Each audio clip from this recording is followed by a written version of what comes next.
Hello guys, welcome back again sa ating YouTube channel, no, The Action Man. Una sa lahat, mega love shoutout po sa lahat ng mga kakampeng at sa mga hindi man mga kakampeng. Kung interesado ka sa video ito, patapusin mo na hanggang dulo at huwag nyo nang kalimutan na i-like at i-share ang ating video para malaman naman ng ilan sa ating mga kababayan na nagtutulog-tulugan sa katotohanan. So muli naman nagbabalik ang nag-iisa nyong host na si The Action Man para magbigay ng komentaryo at reaction sa mga mainit ng issue ng bayan. So ito ho mga ka-action, no, mga kakamping, may gusto lang ho ako na i-share sa inyo. Mukhang pinagtutulungan na po ito si Vice President Sara Duterte. Congratulations sa iyo, Vice. Nalalapit na po ang paghuhukom dito kay Vice. Sara Duterte, handang-handa ka na ba sa magiging resulta sang hukum-hukuman? Adew. So ito nga po mga ka-action, no, kahapon, no, araw ng Lunes at December 11, na kung saan ito pong mga iilan sa atin ng mga kongresista ay nagpasa na ng petisyon laban dito kay Vice President Sara Duterte sa Supreme Court ho mga ka-action. At ang nilalaman ho ng petisyon na i-declare ng Supreme Court na unconstitutional ang pag-transfer ng pira sa kanyang OBP sa nasabing 125 million. Diba? O, ito na.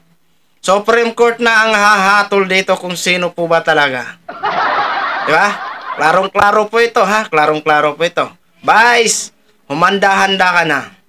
Kunting-kunti na lang. Hindi na namin alam kung ma-impeach ka pa ba.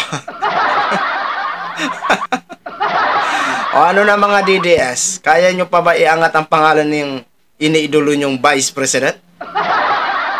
Bago ho tayo magtuloy-tuloy, pakinggan muna natin at panoorin ang nasabing video. Incumbent and former Makabayan Black Solons sought legal remedy before the Supreme Court. They filed Monday, December 11, a petition for certiorari directly challenging the constitutionality of the 2022 Confidential Fund of the Office of the Vice President or OBP. The Makabayan Black asked the High Tribunal to declare unconstitutional the transfer of the fund and reinstitute the same to the National Treasury. So ang prayer natin sa Supreme Court, i-deklara null and void, unconstitutional itong pag-release, pag-request, pag-receive, paggasta nitong ni Sara Duterte nitong confidential funds.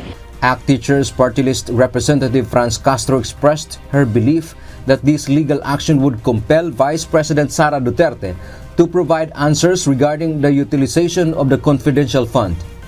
Dahil hindi kami sinagot sa budget hearing, kahit hanggang ngayon hindi pa rin siya nagsasalita tungkol doon sa paggasta niya ng 125 million, kaya ang panawagan talaga natin sa Supreme Court ay i-compel siya na sabihin, i-reveal kung paano niya ginasta in 11 days. The group stressed the importance of upholding constitutional principles, asserting that the transfer of such a substantial amount should have been guided by clear legal provisions. Violation din ng Constitution na nagsasabi na no money shall be paid out of the Treasury unless by appropriation provided by law. As this legal saga unfolds, the Office of the Vice President has yet to offer any official reaction to the petition. Dante. So yun na ho mga ka-action, mga kakamping, no, napanood na po natin at napakinggan na po natin ang mga side by side na mga paliwanag ni Franz Castro, no? So ito na po ang nasasabi natin. Panahon na siguro na magdagsaan na ang iilan ng mga DDS.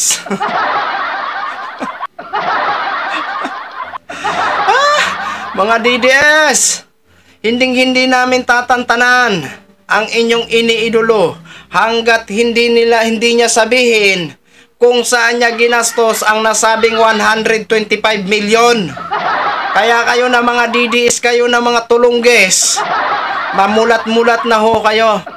Gumawa na po kayo ng mga eksena kung paano nyo po ito madipinsahan ang inyong iniidolo na si Vice President Sara Duterte. Kapag ma-declare po yan na unconstitutional ng Supreme Court, ano ang susunod? Alam na po natin yan.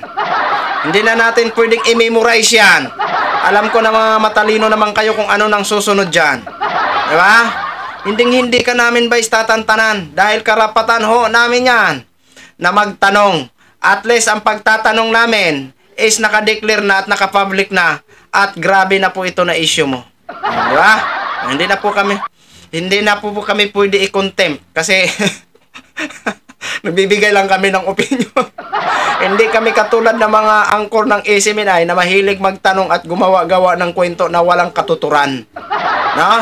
Masakit man isipin na ang isang Vice President Sara Duterte ay kwini-question hanggang ngayon at umakyat na sa pinakataas-taasang hukom. Ngayon, saan ka magpasaklolo? Kay papa mo? Magpasaklolo ka kung tingnan natin kung may power pa yan si lolo mo, si papa mo digong. So abangan ho natin kung anong mga kahinatnan nitong pagpasa ng petisyon ng Makabayan Black ni Arlene Brosas at ni Representative Franz Castro, no, mga ka-aksyon. Sana magwagi talaga ang katotohanan. Unti-unti na natin na nakikita na ang liwanag ay tumatapat na sa mga taong inabuso. Diba? So yun lang ho mga ka-aksyon, mga kakamping no. Maraming salamat po sa ating mga viewers Luzon, Visayas at Mindanao all over the world. Ako po ang inyong lingkod, Chida Action Man. Have a good day everyone. Beautiful.